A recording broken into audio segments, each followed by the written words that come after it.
Welcome to Smashing Plastic, a video series about awesome board games. My name's Richard and this is Sean. Today we're going to review Scoville by Tasty Minstrel Games, designed by Ed Marriott. This chili pepper game is named after the Scoville scale, the measure of how hot a chili pepper can be. And in this game, the players take the persona of farmers in a chili festival throughout one day. And what you're trying to do is crossbreed chilies to develop the hottest chilies on the planet.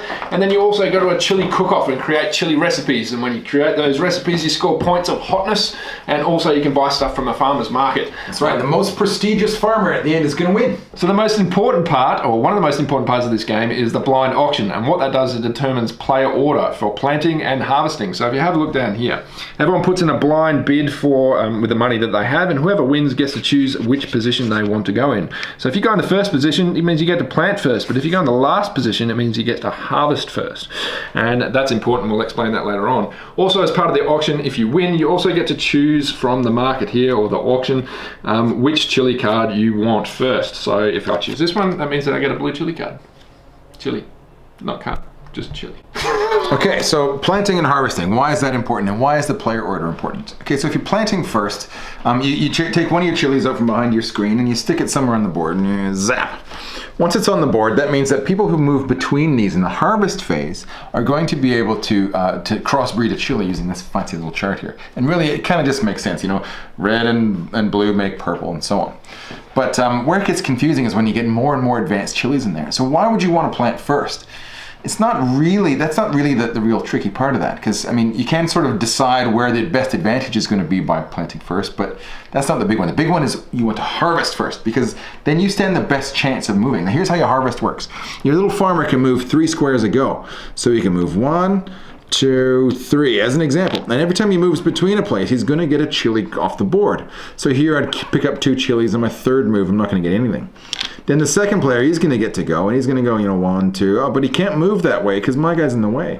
And he can't double back the way he came from because that's against the rules. So you get this kind of spatial awareness sort of setup you have to have where you understand, where am I going to go, how am I going to go, and going first allows you to block directions. So Sean just said that you can't double back when you're harvesting. Well, that's not actually entirely true, because you get these little tokens with each of your players. Now, you can spend this, but what you're doing, so this allows you to actually do that double back, but what you're doing is foregoing 4 points at the end of the turn. The other cards that you get as well is plant an extra chili, which can come in handy, and move an extra step, which can come in extra handy. Now, the next phase in the game is fulfillment. Now, if planting isn't so good and harvesting is good, now why would you want to go first and choose planting? And that's because of the fulfillment. So if you plant first, you also get to fulfill first. And what that allows you to do is choose from the farmer's market first, which gives you a first chance at picking any of these, which you trade in chilies for different things.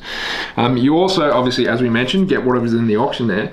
And importantly, you get to choose first one of the chili recipes. So that allows you to whip them out from under people's noses when they were planning on making one of these chili recipes before you. Now, there's 2 other parts of this game. That's really that there's a morning phase, there's an afternoon phase. So in the morning phase, you've got those cards that Richard has talked about before.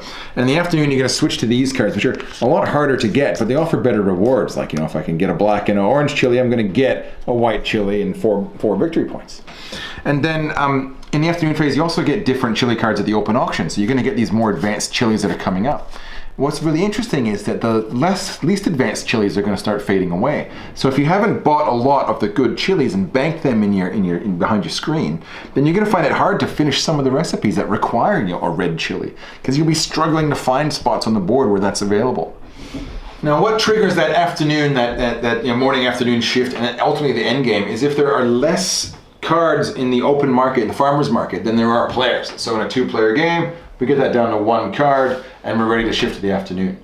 Also for the recipes, if there's less recipes than there are players, it actually triggers the end of the game. So it is possible to end the game before you even move to the afternoon phase. So what happens when the end game is triggered? Well, you count up all your hotness points. So for example, each of the different chili recipes, like this one here, which is the chemical compound of this chili recipe, which is kind of cool, it was worth 20 points. You also score different bits and pieces for a small amount of points for the things that you've got from the farmer's market. And also, one thing that we forgot to mention is, if you're the first to plant a particular kind of chili, there's these trophies in City Hall. So if I was to plant a phantom chili first, I get 12 points from the plaque from the City Hall. And there's a couple of these available, and they go down in order. So the first one that gets one's going to get, the 12 points. The second guy's going to get 8 points. So you can sort of, might not be first, but you're still going to get a couple of points. Last thing, like Richard said, any of these little extra motion things you kept in your pocket, you get to bank up, and those are all going to be hotness points. Okay, so pros and cons of this game, what do we think? Well, first, straight off the bat, this is a joy to own. These components are just beautiful, absolutely beautiful. So you've got these little chili meeples and the little chili cutouts, and if I'm honest, all the little punched out chili bits that are completely useless, I've kept them because they're so cool. That's one cool thing about this game is during the Kickstarter it evolved. They started out as cubes. And to try to make it less color dependent, the cubes are all different heights, and they kept that with the chili meeples, and they're all these little wooden meeples. Yeah, this Phantom one is massive and sparkly.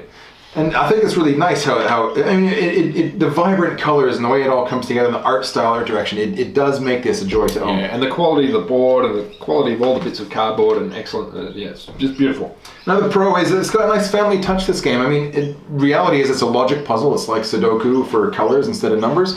And that's cool and all, but still it's approachable for the family. You know, the kids and the oldies and the people who aren't gamers, they can get into this one and they can start to piece it together and get that together. And another pro is the replayability. So particularly with different people that you bring this out onto the table with, is that every time it's gonna be different, and then there will never be the same game because of the complexity of the color ranges and the combinations and all that kind of stuff. Every time it's going to be different.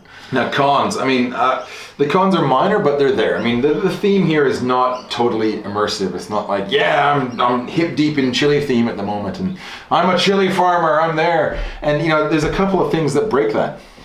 Another con for me is the board. Now, I don't know if this is due to the production and how they have to actually produce this to get the chili punches out, but it's in 4 bits like a jigsaw puzzle, and my little farmer, he's always falling over. I can never get him quite to balance properly, so that gets a little bit frustrating, and yeah, mine's actually starting to warp a little bit, but you know, all in all, the board is great. So.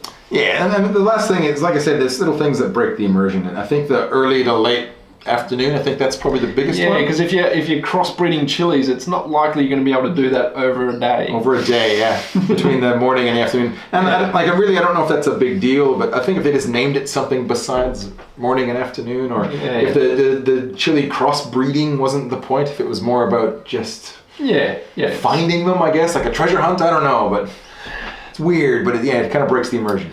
Anyway, absolutely love it. Glad to have it in my collection, and really should give it a go, especially if you like that mathsy, puzzly kind of stuff. Yeah, it definitely is a fantastic game. It's a recommend from us, but I mean, if you really are looking for that super immersive experience, it might not be the one for you. Yeah. Thank you very much for watching Smashing Plastic. If you like us, give us thumbs and tell your friends and all that kind of good stuff.